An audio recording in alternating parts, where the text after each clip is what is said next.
Ariel, look at the height that I've put.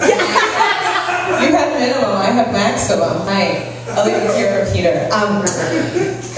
This is being filmed? Okay, hi. Okay, so. Close Encounters I interpreted very differently. I was Googling Close Encounters all day. I was like, aliens, I don't know anything about aliens. So this is the closest I have to that. I love that you interpreted it as Olsen twins and I was looking for an alien story. So cute.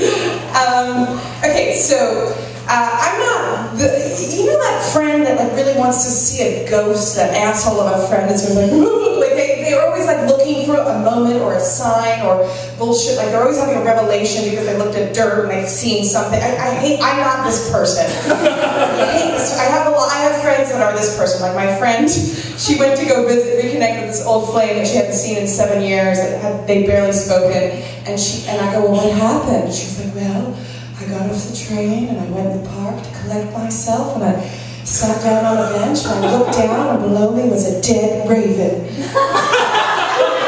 Oh, really? She goes, and that's how I knew it wasn't going to work out with us. I was like, oh, that's why. Now, the fact that he hasn't even tried to contact you for 7 years and like that's why. I just was like, I can't stand these people, but so I'm not this person.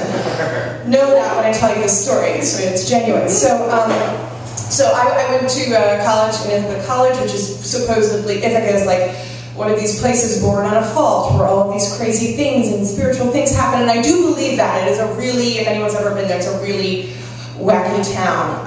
And so we would go, all of our houses in college were named, like I lived in the castle, and there was the estate, and the Ritz, and this one house that I used to go to all the time was called the Dodecahedron.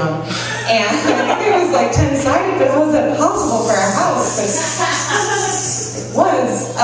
So we used to go to this house, the Dodecahedron, and I used to go there a lot to smoke pot, and because the guy that lived there smoked a lot of pot. So Seth, that was his name. So there was this thing where there was a basement, and there were stairs to a basement, and if you looked up the stairs from the basement, you could see the pantry, and right next to the pantry you could come in. So it was side door, pantry, stairs down. So if you were at the bottom of the stairs, you could look up and see the pantry, and someone could enter and walk past the pantry, you could see all that. So we're at the bottom of these stairs, and there's 4 of us about to smoke pot, and I was facing the stairs, about to smoke pot, but hadn't smoked pot. So that's how I know this is a real story, because we were about to. And I'm looking up, and my friend Seth was standing next to me, and there were 2 other guys there. And the bowl is like here, and it's about to get lit, and then I go, wait a minute, stop. Wasn't there somebody else here? And my friend Seth next to me goes, yeah.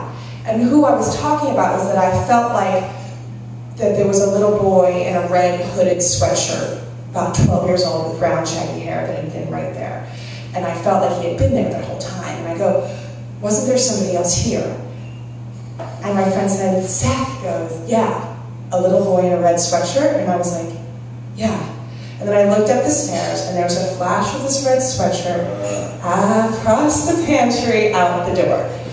And I was like, oh, okay, it's chills, talking about this right now, okay? So my friend, I was like, what do you mean? And he was like, what do you mean? And I'm like, why are we seeing the same ghost? He's like, I don't know. And I'm freaking out. And the other 2 guys are like totally stoned. They have no goals in life. They're like, what? So I'm freaked out, because again, I want to see a ghost, but also it's like scarier because now I know I really saw a ghost because I'm a freaking witness who also saw the same exact ghost. So we start talking about it. I was like, no, really? He's like, I don't know, like 12 years old, brown shaggy hair, red hooded sweatshirt. And I was like, that's what I saw. I was like, white guy? He was like, white kid. I'm like, this is really freaky. So I kind of reacted to this by pulling out of my friendship with the guy I saw the ghost with. And I don't know why, but I was like, I don't want to be the person that saw ghosts, and I don't want to be the friend of the people that, like, and I stopped going to the Dodecahedron because I didn't want to see the ghost again, and I stopped talking to this guy. But I mean, he was one of my closest friends, and we would see each other like very occasionally, as opposed to every other day, for the rest of the senior year of college. And every occasional, when I would possibly see him, it would come up, and I'd be like, what's going on with the ghost? Like, it was all we could talk about. And he said, it's strange. And on the second floor of the house, there was an old house, there was a sink. And the sink was not attached to anything else. It was just a sink in the middle of a hallway, and they called it the random sink, and I guess it used to be a bathroom at one point, and they had torn down the walls, so it was just a sink, so we would brush their teeth on it. And he said he would wake up in the middle of the night, and the water would be on full, like, tilt all the way up, just like pouring, and it was stuck, and there was no sign of anybody. And he said that that kept happening, and then I saw him again, and he said that he had never told anybody but me, and his roommate Joe came to him and sat down and said that he saw a guy, a little boy in a red sweatshirt, and I'm like, I can't handle this, I can't handle this. So I graduate. My friend Seth, who also saw the ghost, literally took, I think it was 5 more years to graduate, but we're the same age. He had to transfer, and a lot happened in the meantime. So I decide that, as with most things, that I decide that I made this up, and that this didn't happen, and that I was, you know, in Ithaca and in a moment, and it's like, let's just pretend it didn't happen, and I didn't talk about it. And then, years and years and years go by, and I'm getting married, and I'm engaged to a guy that, of course, his father went to Cornell University, and grandparents were from Ithaca, and all of his relatives are buried in Ithaca, and his father was born in Ithaca, so there's this other big connection. So we decided that we're going to get married in Ithaca because it's the place where we both have a connection. We don't have the money to get married in Manhattan, and like I don't come from a lot of money, which is a whole other story. But anyways, we can't get married here, so we're gonna get married there. And so I'm from New Jersey, and like I didn't want to get married there. My mother can tell the story. My mother was like, "Have a beach wedding on the shore." I was like, "Stop it, no." So we decided we're gonna get married in Ithaca, and as we're like preparing for the wedding, I tell my fiance this story for the, you know, I'm like, let me just get this off my chest. Like, I'm kind of freaked out by this place, and I tell him the whole story, and he's like, that's crazy, and also like he doesn't want to see a ghost either, but he's fascinated by it. So we go to Ithaca to do some wedding planning, and he's got big plans for the week. He's like, you know what, Margot, I want to go to that house where you saw that ghost, I want to get some good food, I want to go to my parents' grave, I want to plan this wedding, and I want to get out. And I was like, all right, that sounds like a weird weekend. So we got and he keeps the whole time we're there. He's like, I want to see the house, I want to see the house. And I was like, I want to see this house. So we go, we pick a venue for the wedding, we put a deposit down, and everything's fine. And then he's like, okay, take me to the house. And I will never forget where the house is. So I take him to the house, and I haven't been to this house in like, you know, 7, 8 years by this point, but I know exactly where it is. And we go and we're sitting in front of it.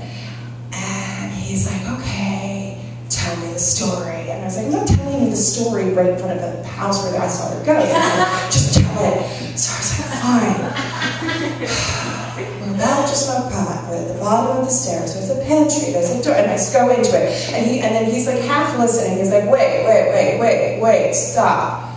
This is the house? I'm like, yeah. He's like, this is the house where it happened. I'm like, yeah. He's like, you saw the ghost right here. I'm like, yes. And he goes, did you ever like look around the house or walk a little bit down the road? And I was like, no, why? And he's like, well, about 30, 50 yards away are where my grandparents are buried. This house is built directly next to a graveyard down the road. And I was like, really? And he was like, yeah. And he's like, I was literally, the next stop is right down the road. It was at my dead grandparents. And I was like, oh. And he's like, I'm really sorry, but I think that you saw a ghost.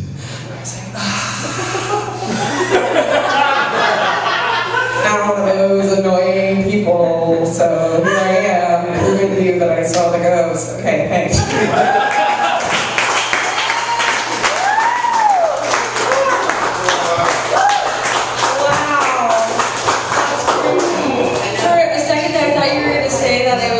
Your fiance's grandfather, who was like a hipster and ahead of his time, a red sweatshirt. That's freaky. And Jen and I are both really happy that Margot was able to perform tonight because she was the teacher that introduced us to storytelling, and it's actually how Jen and I met, and how I got to know Eugene better is how I met Ted, and it's such a fun thing. So we're happy they came today. And speaking of Eugene, he's our next, I don't want to say performer, he's our next storyteller.